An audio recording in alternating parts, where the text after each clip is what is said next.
Hi, this weekend I went to the cinema and saw 28 Years Later, the third in the ongoing series created by Alex Garland and directed by Danny Boyle, about a rage virus that turns human beings in moments upon infection into crazed killers determined to tear limb from limb anyone they find if they're lucky, and if they're not, they become infected themselves, turning in seconds into another of their number.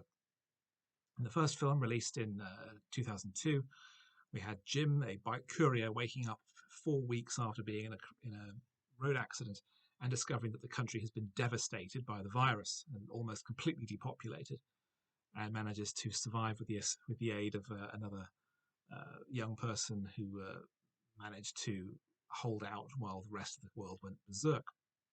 The sequel, 28 Weeks Later in 2002, was from a different creative team, but posited that US military was slowly starting to reintroduce the British population to the country 6 months later, after it's assumed that all the original infected had died of starvation, having been so consumed with rage and anger that they hadn't even bothered feeding themselves.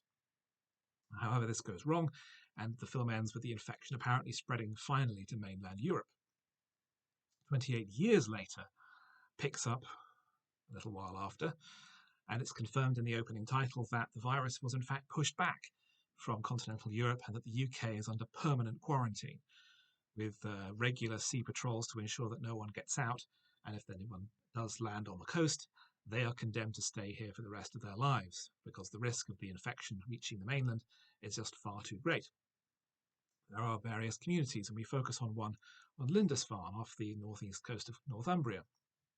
They've developed a semi-feudal community, and young Spike is having his first trip onto the mainland on his 12th birthday, accompanied by his father, where they investigate various creatures' goings on, and young Spike becomes aware that there's a doctor who may be able to help his mother, Isla, who is suffering from an unknown ailment. So he escapes from the commune, and he and Isla venture onto the mainland in search of the mysterious Dr. Kelson, played by Ralph Fiennes, encountering horror along the way.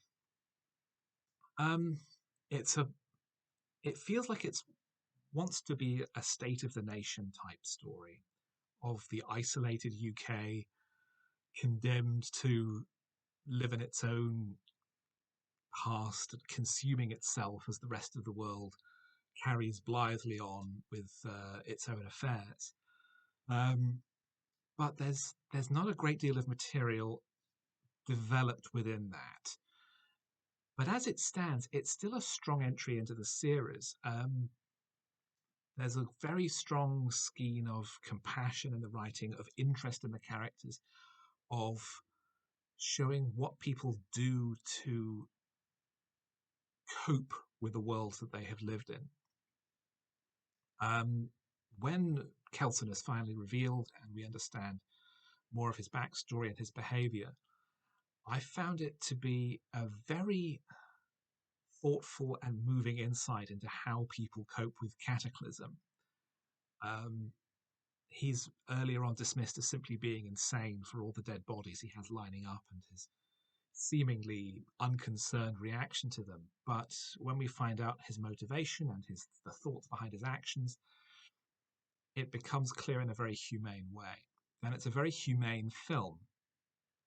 I think that really stood out for all the horror and violence and the occasional plot dead end, like one Swedish commando who's washed up on the shore after his ship sinks and the rest of his team are butchered by infected. That character doesn't last very long, and then it feels like there needs to be more development. What there is, of course, is a further film which is being released in January, subtitled The Bone Temple and directed by Nia DaCosta, and again written by Alex Garland, which will presumably pick up from the end of this film, as it ends on a rather odd cliffhanger with something that I'll get into in a moment. But overall, it's a good film, a worthy successor. It's thoughtful and intelligent, but I think that the themes it's pointing towards about the decline of the UK and the decline of Western civilization in general aren't sufficiently developed, and instead the focus is far more on the character drama itself, which is not necessarily a negative, but I think you can probably still have both. To get into spoiler material, the film ends with the reveal of the character of Jimmy, who we saw in the film's prologue, who, with his gold jewellery and long white hair and tracksuit, appears to be very loosely styled after Jimmy Savile, who, for those who don't know, was a hugely well-known TV personality, DJ, and a well-known philanthropist during the 1960s to the late 2000s. And then after his death, it was revealed that he was a sexual predator on an unprecedented scale, with, I think, well over 100 documented victims over a period of decades, and that his entire persona and the many connections he made right up to receiving a knighthood from the Pope were largely in pursuit of him finding victims to exploit. So the idea of a cult leader styling himself after Savile, along with having a number of followers who have adopted a similar look, is startling. But it's also notable that, given that in the fiction of this series, the civilization in the UK collapsed in 2002, long before Savile's crimes were brought to light and long before his death. So it creates a creative tension there as to how this is being treated. Is it just coincidence? Is it just that they happen to look like Savile and have that same first name, in which case it's a failure of the production to make that connection? Or are they going for something weirder and more complex? In which case, who knows where this is going to go? It could collapse into horrifyingly poor taste, or it could just be a slip of the imagination. We'll find out, I assume, when the next film comes out in January.